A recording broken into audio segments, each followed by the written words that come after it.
Hey everyone, and welcome back to another video. Battle for Azeroth is less than 2 weeks away. That's bloody scary, but don't worry, because today I'm going to help you prepare for the expansion, give you some tips and tricks and that sort of thing. And if you really want to get nerdy about optimizing your actual self for a launch day, then stick around to the end of the video where I'll be going over my launch day preparation plan. It's a little bit mad though. Okay, first of all, getting your character ready. Of course, that's the first thing to do, and it's not particularly hard. So in the version of this video I wrote last week, I recommended getting your free legendary, but as it turns out, the 1000 Awakening Essences actually expired after the weekly reset. So yeah, that's gone. Of course, you can still get them through normal means, plus now world quests. They can be used with the legendary vendor to purchase a specific legendary. Of course, we're going to be leveling. Leveling means AoE. And then also Battle for Azeroth is going to take up your head, neck, shoulder, and chest slot with the Azerite gear and the Heart of Azeroth. So yeah, don't get a legendary that fits those slots. And of course, because we're doing a lot of AoE, as I mentioned, I would recommend going for Killjaden's Burning Wish, and then another DPS legendary that has a decently high uptime, especially something that has AoE utility. You could go with Pirdaz if you can't be bothered flick jumping to not be dazed. However, as some of the common tier 2 Azerite traits is actually a similar effect to Pirdaz, so maybe you don't want to bother with it.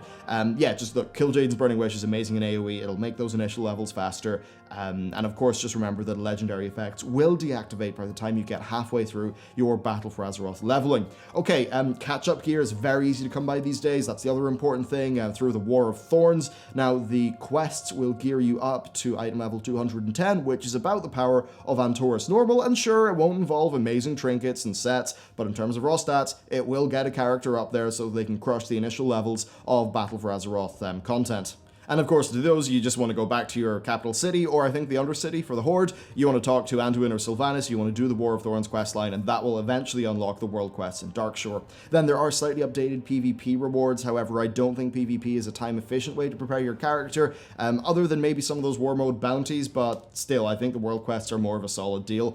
Now, the situation is quite similar with alts, who really get a massive leg up. Now, while world quests normally do scale with item level, on my item level 175 characters, the Darkshore stuff was still item level 210, so I think you should just go straight to Darkshore. Now, the Darkshore mobs, they are scaled such that a relatively new character will be totally fine questing there, and do remember that you can skip those quests on an alt by talking to Sylvanas and Anduin, accepting the main breadcrumb, and just saying you've heard the story before. That will teleport you to the part 2 of the quest chain with all of the world quests being unlocked. Okay, so your character's geared up for BFA leveling, but there's a lot more that you want to do now because you don't want to be milling around the auction house on launch day picking up overpriced consumables. So, let's talk about the stuff that you're going to want to get. Now, both Warlords of Draenor and Legion, and even some of the prior utility potions, you know, they're there, they work in current characters, and there'll be a big increase to your quality of life and a nice enough little increase to your leveling speed. Now, as I said, both the WoD and Legion ones work, so just find the cheapest, you know, one with a lot of these utility potions.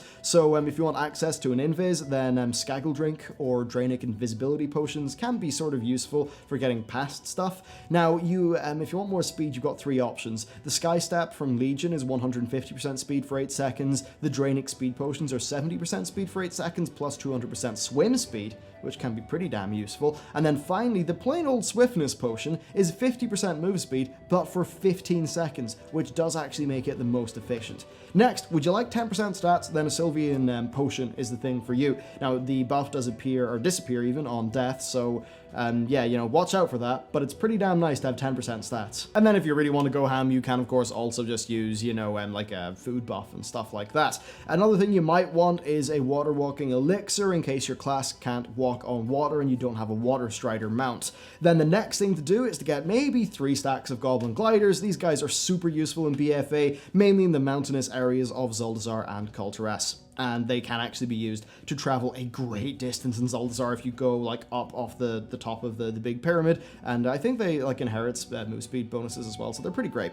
Next, you want to collect your faction XP buff flags from the guild vendor. These will give you a 15, 10, and 5% increase to mob kill XP within their radius, but what's good is that that includes treasures as well. Now, currently some BFA treasures yield a quest worth of XP while others do not, so it's yet to be seen if that'll be a strong tactic like it was during Warlords of Draenor leveling. Then Then I suppose if you're an engineer, you could install some nitro boots for the run speed increase, which is dead handy, but do bear in mind that it does take up your potion cooldown. Okay, that is how to ready your character. Let's talk about readying yourself. So first up, you should update your add-ons. This is easily done if you're managing through the Twitch client, which I am, but if you're not, maybe a little bit more work, just manually doing all that stuff. And then I think you should generally just polish up your UI and weak ores. Now is definitely the time to do it. You don't want to waste your precious BFA time sitting around with unit frames.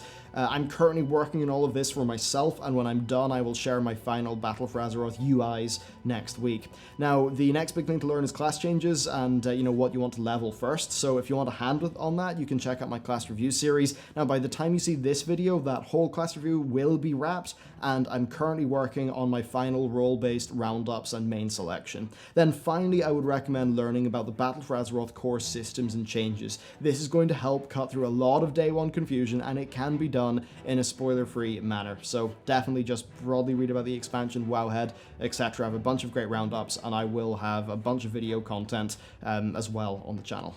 That's actually the main ways to prepare for BFA. Let's just talk about some things that I think you can do in the meantime during pre-patch. So first, the War of Thorns. It will get you 2 mounts for not that much work. And then on the topic of mounts, Battle for Azeroth has added a bunch of new collection rewards for mounts and pets. This allows you to get the Frost Shard Infernal for 350 mounts and the Frenzied Sky Talon for 400. Then for reputations, you can get the Admired title and the Esteemed title, plus Pureheart Courser mount for 80 and 100 reps to Exalted respectively. At 400 toys you'll get Brutus, and at 800 pet rewards you will get Rooter, and then for 1,000 unique battle pets you'll get Hearthy. And then also if you're a collector, then check out the new Legacy Loot mode, which is now active in all dungeons. It basically ensures that the number of items dropped by bosses is always as if you were at a full party, and that in terms of flexible content like an LFR will always act as if 20 players are in the raid. Then drops from that system are not based on your loot spec or anything like that, and this just ensures that Mog farming is safe from any personal loot changes. Then we've got PvP rewards. So the pre-patch brought the new consolidated honor system, and this means that if you look at honor, you'll see your Legion honor from all characters is merged into the same account-wide bar. This means you can now start working on new PvP rewards, 3 of which have been added. With 175 rank, you get the Glorious Pendant. At 400, you get a Battle Pet, and 500 is the prestigious Blood Forged Courser. In terms of other things to do, well, I think getting your class mounts is a good idea. Same goes for any Legion hidden artifact appearances. I also think now is the time to grind away at allied races if you're a returning player, and do remember that the Argus reputation token quests that yield, they yield buy on account tokens. This means that you can do them in loads of characters, funnel the tokens to one character, and get that character up to Exalted super quickly, which will unlock it account-wide. Then finally, if you have skipped Legion and are coming back, you might want to prepare for BFA by doing the Legion narrative. This means the 8.0 Suramar quests, the 8.1 Suramar quests, then Nighthold LFR, then Broken Shore, then Tomb of Sargeras LFR, then Argus quest content, then Antorus, then Silithus content, and then the War of Thorns.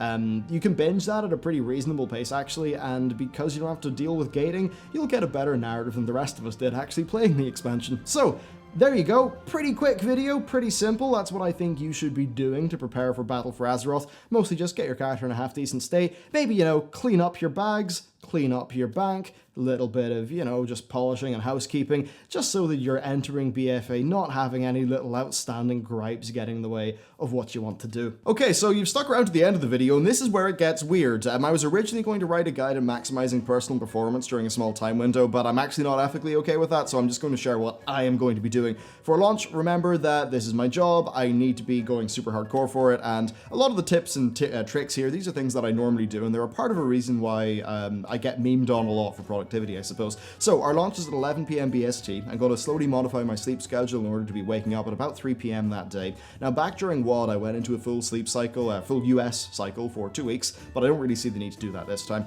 Now one reason why is that I want to be leveling while everyone else is asleep. I have a path worked out, I know what I'm going to be doing, I want to be leveled super quickly, it's useful for work. Next, I'll be doing meal prep, probably 6 450 cal meals of chicken, rice, and veg. Will they taste great? No, but I have a large supply of sriracha, so that won't be a problem. Why would I do this? Really easy. Hitting a natural energy dip and then having just carb loaded in a pizza or something, that is a recipe for feeling like absolute death. I can't afford to have that happen, so I'll be spacing out small but healthy meals. Next, standing desk, I'll be using that. On the topic of exercise, I have a kettlebell. I'll probably do 15 minutes of that at about 3:30 a.m. Then I'll probably about 6:30 do a quick 3K run, which is handy for me because I live near a river. Why would I do this? Well, I find it's very good for one's energy levels, especially if you've just been milling about the house for a while. Now, junk food will of course be a thing, as will, a little sip of drink, either maybe Malbec or an Imperial Stout to sip on, but it's more a matter here of just pacing out energy levels so that you're not impacted by stuff. So in terms of snacks, have your Doritos, right? But also, yogurt pots, nuts, maybe a protein shake. Actually, a protein shake with instant coffee is a pretty good boost. And then as for coffee, or really, just caffeine in general, because of course that's in Red Bull and stuff, one thing that I'll be doing is have its effect actually exist. So I'll be stepping down my caffeine intake massively in the week leading up. Then on the topic of L-theanine, I normally put 200 milligrams of that into black coffee to take the edge off and increase focus. That's the stuff that's in green tea. It's pretty good, but I would recommend doing the research yourself and not listening to me on it. And then if I really need a boost, I will go for Four Sigmatic Lion's Mane and Chaga Mushroom Coffee. Yup, the mushrooms are doing the heavy lifting, but before you get worried, don't worry, it's totally fine and legal. It's just stuff you can get from Amazon.